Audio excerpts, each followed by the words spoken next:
सम्मानित मेहमानजन, आपको प्रणाम देते हुए, समय की कमी को देखते हुए सबका नाम नहीं ले रहा हूँ।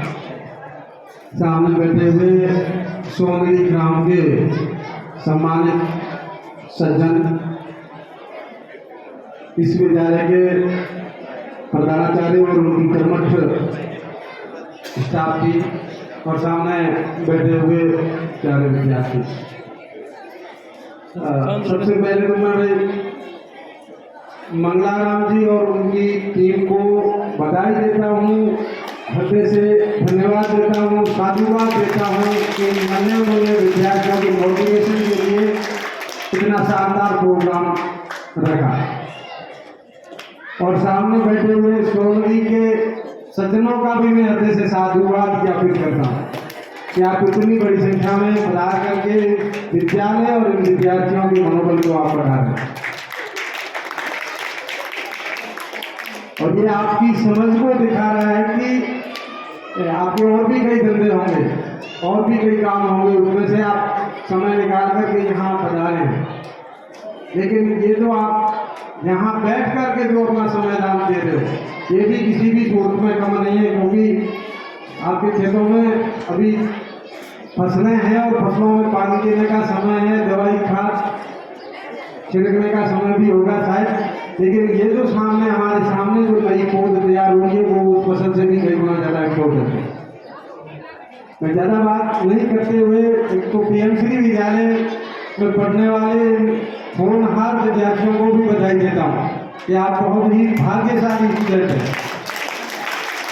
देश के यशस्वी प्रधानमंत्री जी ने स्वयं रुचि लेकर के और देश की शिक्षा प्रणाली में एक आमूलचूल परिवर्तन करने के लिए एक नया प्रोजेक्ट लॉन्च किया है, PM Shri school, prime minister rising school initiative. और इस स्कूल में जो पढ़ाई होगी वो दूसरी स्कूलों की पढ़ाई से कुछ अलग होगी। सुन लो, मंच से हम लोग अभी तक वहाँ से लेकर के जब तक हमारी शिक्षा प्रणाली हम देख रहे हैं, ये जो कॉपी पेन वाली शिक्षा प्रणाली की मैं बात कर रहा हूँ, हम मंच से केवल और केवल सरकारी पदों के बारे में ही बता पा रहे हैं, दूसरी कोई चीजें हम प्रमुखता से नहीं रख पा रहे। और आपका ये जो मोबाइल का गूगल है उसमें जाकर के देख लेना आप, देश की जनसंख्या वर्तमान में कितनी है, आप मोटा मोटी बता सकते हो भारत की जनसंख्या कितनी है? 140 करोड़ के आसपास है। अभी की जनगणना नहीं हुई है, लेकिन जो डाटा मिलते रहते हैं सरकारी एजेंसियों को उसके अकॉर्डिंग, तो हमारी जो शिक्षा पद्धति है वो कहते हैं कि पढ़े लिखे बाबू तैयार करने की एक शिक्षा पद्धति है। और पढ़े लिखे बाबू कहें या फिर प्रोफेसर कहें या कलेक्टर कहें, डॉक्टर कहें, इंजीनियर कहें, उनके पदों की संख्या सीमित है। आप ये गूगल पे भी देख सकते हो, 140 करोड़ के जनसंख्या के देश में पदों की संख्या मुश्किल से आपको 2 करोड़ मिले, 2 से 2.5 करोड़, मतलब पूरी जनसंख्या का 1.5 से 2% पद ही है। इससे ज्यादा आपको सरकारी नौकरी नहीं मिल सकती, ये सरकारी नौकरियों की अपनी एक लिमिटेशन। लेकिन शिक्षा क्या है? शिक्षा का मतलब केवल और केवल कलेक्टर बनना नहीं है, या केवल और केवल डॉक्टर बनना नहीं है, प्रोफेसर बनना नहीं है। और जो डॉक्टर नहीं बन पाए, प्रोफेसर नहीं बन पाए, कलेक्टर नहीं बन पाए, जीवन यापन करने लायक इंसान, देश के विकास में पूरी सक्षमता से योगदान देने वाले नागरिक बनाने का जो काम है वो तो शिक्षा अगर एक सरकारी कार्मिक नहीं बनाएगी तो भी करेगी। तो वो शिक्षा हमारे पीएमश्री स्कूल की शिक्षा। यहाँ पर साल भर मैं बता दूं, हमारे मंगलाराम जी और जानते हैं, यहाँ पर कई प्रकार के इस तरह के इवेंट होते रहते हैं। करियर लेने के बारे में, बच्चों को एजुकेशन के बारे में और फ्यूचर करियर के बारे में बताया जाता है, या एक्सपोजर विजिट के द्वारा बाहरी दुनिया से उनका परिचय करवाया जाता है।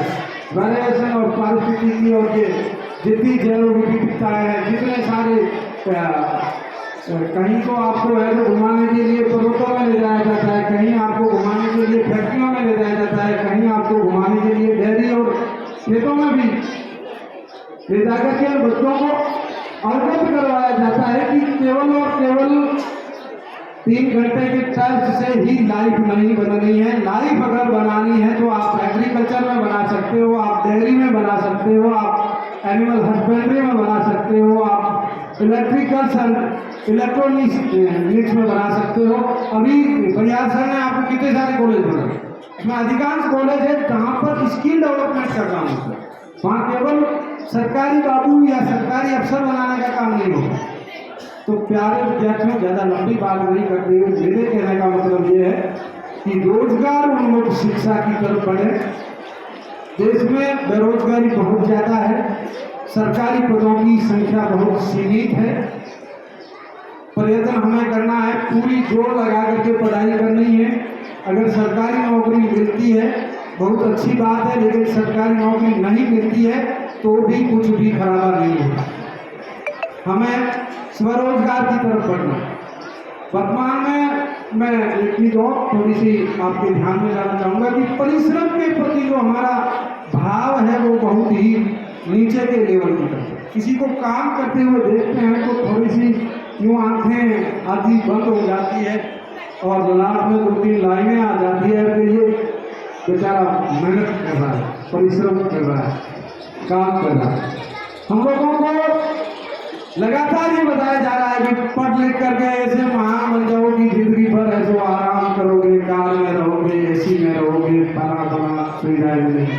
नहीं, ये जो जीवन है ये संघर्ष की बहुत लंबी और अनवरत खत्म नहीं होने वाली कहानी है। जब तक जीवन है तब तक संघर्ष ही संघर्ष है, कोई वो जीवन है। ऐसी कोई एसी वाली, कार वाली, आराम वाली कोई लाइफ की कल्पना कभी दिमाग में मत करना मेरे प्यारे विद्यार्थियों। जब तक जीवन है संघर्ष रहेगा और संघर्ष में जीतेगा वही जो परिश्रम करेगा। उद्यमयानी सिद्ध्यन्ति कार्याणि मनोरथे सुप्तस्य स्नेहस्य मुखे भविष्यति। इसी बात के साथ मेरी बात को यहाँ समाप्त करूँगा क्योंकि बहुत ज़्यादा बड़े बड़े वक्ता हमारे सामने विराजे हुए हैं। भास्कर गोविंद जी है, अभिषेक भी है और उनकी बारी का भी आनी है जो आपको और भी आगे बताएंगे। और मैं बलियार सर का स्पेशली धन्यवाद देता हूँ कि उन्होंने बहुत विस्तार से और आपको जो चीज़ आज बतानी चाहिए थी वो सारी डिटेल से बता दी। और अब आपको दिमाग में रखना है कि मुझे 12वीं करने के बाद में कहाँ पर कोशिश करनी है मेरी योग्यता के अकॉर्डिंग और मेरी रुचि के अकॉर्डिंग। धन्यवाद गुरु मंगलाराम जी का और उनके पूरे स्टाफ साथियों का और के ग्रामीण सज्जनों का मुझे यहाँ बुलाया, मान सम्मान दिया। धन्यवाद।